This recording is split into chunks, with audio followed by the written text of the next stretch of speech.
Diary of a Wimpy Kid. September. Tuesday. First of all, let me get something straight. This is a journal, not a diary. I know what it says on the cover, but when Mom went out to buy this thing, I spectacularly told her to get one that didn't say diary on it. Great. All I need is for some jerk to catch me carrying this book around and getting the wrong idea. Susie! The other thing I want to clear right away is that this was Mom's idea, not mine. But if she thinks I'm going to write down my feelings in here or whatever, she's crazy. So just don't expect me to be all Dear Diary this and Dear Diary that. The only reason I agreed to do this at all is because I figure out later on when I'm rich and famous, I'll have better things to do than answer people's stupid questions all day long. So this book is gonna come in handy. Gregory, tell us about your childhood. Were you always so smart and handsome? Here's my journey. Now, shoo. Like I said, I'll be famous one day, but for now I'm stuck in middle school with a bunch of morons. Let me just say for the record that I think middle school is the dumbest idea ever invented. You got kids like me who haven't hit their growth spurt yet mixed in with these gorillas who need to shave twice a day. I don't want to pay rents. And then they wonder why bullying is such a big problem in middle school. If it is up to me, grade levels would be based on hate, not age. But then again, I guess that would mean kids like Shrek that will still be in the first grade. Today is the first day of school, and right now we're just waiting around for the teacher to hurry up and finish the seating chart. So I figure out I might as well write in this book to pass the time. By the way, let me give you some good advice. On the first day of school, you got to real careful where you sit. You walk into the classroom, just plunk your stuff out on any old desk, and the next thing you know, the teacher is saying, I hope you'll like where you're sitting because these are your permanent seats. So in this class, I'm stuck with Charles Horsey in front of me and Lionel James in back of me. Jason Brill came in late and no step to my right, but luckily I stopped that from happening at the last second. If this is taken, yes! Next period, I should just sit in the middle of a bunch of hot girls as soon as I step in the room. But I guess if I do that, it just proves I didn't learn anything from last year. Greg, will you please pass this note to Shelley? Why, certainly. Greg is a dork. Man, I don't know what is up with the girl these days. It used to be a whole lot simpler back in elementary school. The deal was, if you're the fastest runner in your class, you got all the girls. In the 5th grade, the fastest runner was Ronnie McCoy. Nowadays, it's a whole lot more complicated. Now, it's about the kind of clothes you wear or how rich you are or if you have a cute butt or whatever. And kids like Ronnie McCoy are scratching their heads wondering what the heck happened. The most popular boy in my grade is Bryce Anderson. The thing that really stinks is that I've always been into girls, but kids like Bryce have only come around in the last couple of years.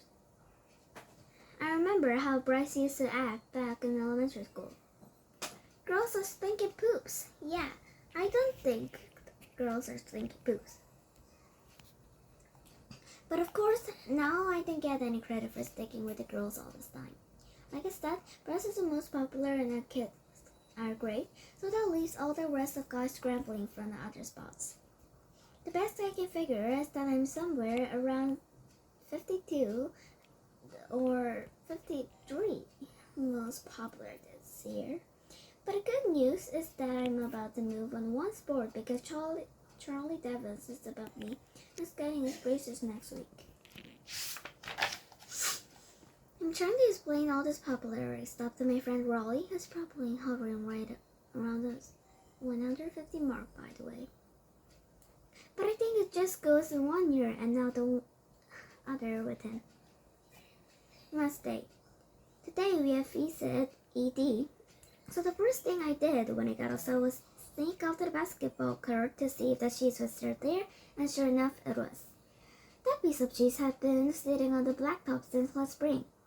I guess it must have dropped out of someone's sandwich or something. After a couple of days, the cheese started getting all moldy and nasty. Nobody would play basketball on the court where the cheese was, even though that was the only court that had a hoop and a net.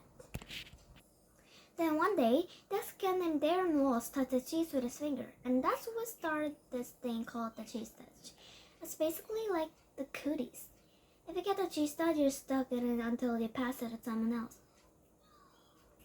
The only way to protect yourself from the cheese dust is to cross your fingers. But it's not that easy remembering to keep your fingers crossed every moment of the day. I ended up taping mine together so they stay crossed all the time. Not in the dean handwriting, but it was totally worth it. This one kid named Eva Hall got the cheese set in April, and nobody would even come near for him for the rest of the year. The summer, Amy moved away to California and took the cheese up with him. I just hope someone doesn't start the cheese up again, because I don't need that kind of stress in my life anymore. Thursday. I'm having a seriously hard time getting used to the fact that summer is over and I have to go to bed every morning to go to school. My summer did not exactly get off to a great start thanks to my older brother Roderick. A couple of days into our summer vacation, Roderick woke me up in the middle of the night. He told me I slept through the whole summer, but that luckily, I woke up just in time for the first day of school. Shoot. You might think I was pretty dumb for falling for that one, but Roderick was right up in his school clothes, and instead my alarm clock had to make it look like it was the morning. Plus, I closed my curtains so I couldn't see that it was still dark outside. After Roderick woke me up, I just got dressed and went downstairs to make myself some breakfast like I do every morning on a school day. But I guess I must have a pretty big racket because the next thing I knew, Dad was downstairs yelling for me for eating cereal at 3 o'clock in the morning. It took me a minute to figure out what the heck was going on. After I did, I told Dad that Roderick had played a trick on me and he was the one that should be getting yelled at. Dad walked out to the basement to chew Roderick out and then tag along. I couldn't wait to see Roderick get what is coming for him. But Roderick covered up this tracks pretty good. And to this day, I'm sure that thinks I got a screw loose or something. Friday. Today at school, we got assigned to reading groups. They don't come right and tell you if you're in the gifting group or the easy group, but you can figure it out right away by looking at the covers of the books they hand out. I was pretty disappointed to find that I got put in the gifting group because that just means a lot of extra work. When they did the screening at the end of last year, I did my best to make sure I got put in the easy group this year. Fred picked up the book. Phew, thanks. Mom's real tight with her principal, so I bet she stepped in and made sure I got put the gifted group again. Mom is always saying I'm a smart kid, but that I just don't apply myself. But if there's one thing I learned from Roderick, is to set people's expectations really low, so you end up surprising them by practically doing nothing at all. Roderick, I want your dirty underwear off the kitchen table before I get home from rent. Later. Actually, I'm kind of glad my plan to get put in the easy group didn't work. I saw a couple of the Binks and Boo kids holding their book upside down, and I don't think they're joking. Saturday. Well, the first week of the school is finally over, so today I slept in. Most kids wake up early on Saturday to watch cartoons or whatever, but not me. The only reason I get out of bed at all on weekends is because eventually, I can't stand the taste of my own breed anymore. Unfortunately, Dad's waking me up at 6 o'clock in the morning no matter what of the day the week is, and he's not real considerate of the fact that I'm trying to enjoy my Saturday like a normal person. I didn't have anything to do today, so I just headed headed up to Rolly's house. Rolly is technically my best friend, but is definitely subject to change. I've been avoiding Rolly since the first day of school when he did something that really annoyed me.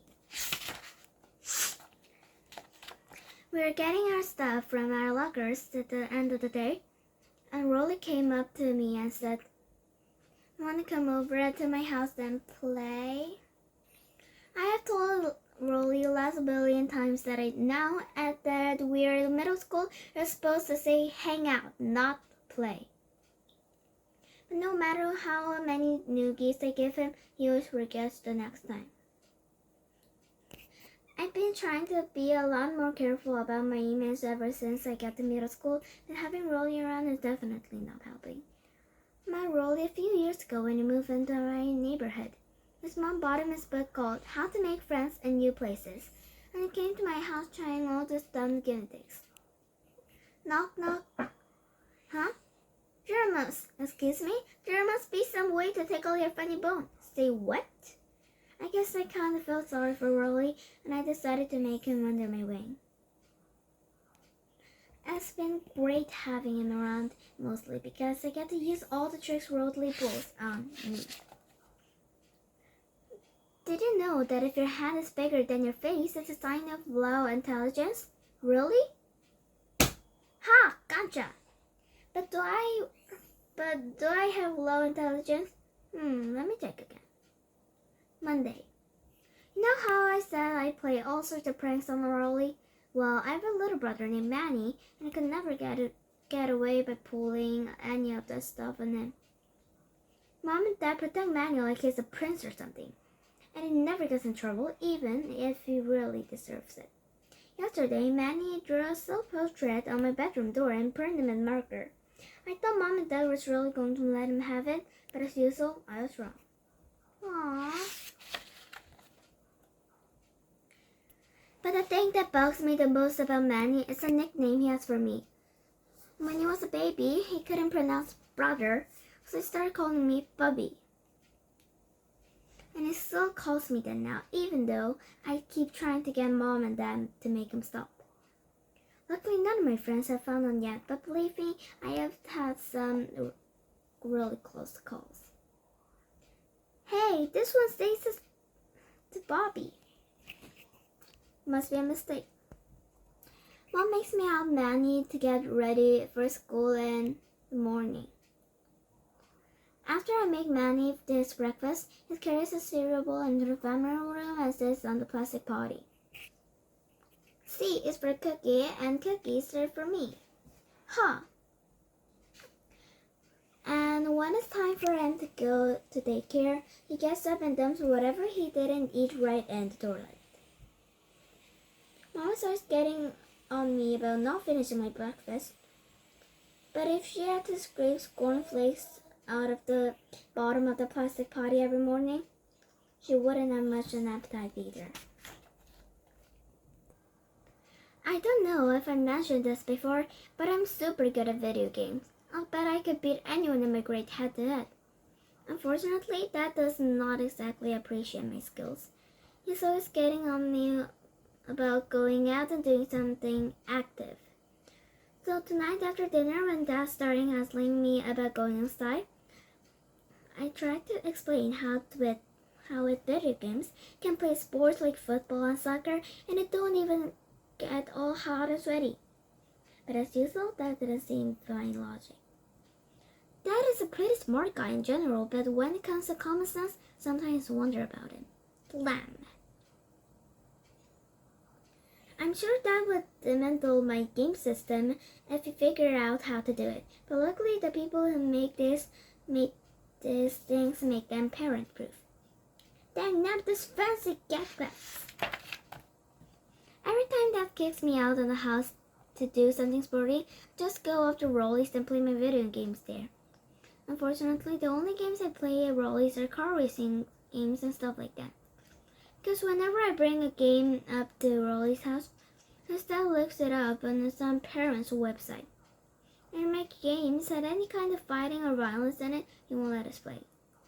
I'm getting a little sick of playing Formula 1 racing with Rolly, Because it's not a serious game, unlike me. All that you have to do to beat Rolly is name your car something ridiculous in the beginning of the game. And then when you pass Rolly's car, you just fall to pieces. Bad farting ahead. Bah! Anyway, after I got done mopping the floor with Rollies today, I headed home. I ran through the neighbor's sprinkler a couple of times to make it look like I was so sweaty, and that seemed to do the trick for that. Really? But my trick got backfired because as soon as Mom saw me, she made us go upstairs and take a shower. Thanks for watching. Please subscribe me and have a great day. Bye bye.